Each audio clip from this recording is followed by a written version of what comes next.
आठवणी न सांगता दाटून येतात, मन आमचे व्याकुळ करून जातात। प्रेमळ तुमच्या सहवासाचे क्षण आमच्या डोळ्यात पाणी आणतात। कैलासवासी सावित्रीबाई बाळासाहेब सावंत यांना भावपूर्ण श्रद्धांजली।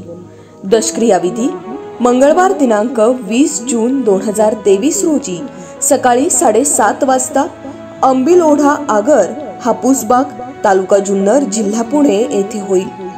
शोकाकुल श्री विजयकुमार बाळासाहेब सावंत, श्री रमेश बाळासाहेब सावंत, सौ संगीता जयसिंग शिंदे, समस्त सावंत, काळे, चव्हाण, घोलप, घोगरे, ढोबळे, खिल्लारी, शिंगोटे, महाबरे, चकवे, भालेराव, हांडे, लांडे, लांडगे, लोंढे, बोचरे परिवार व आप्तेष्ट, समस्त ग्रामस्थ, आगर, हापूसबाग।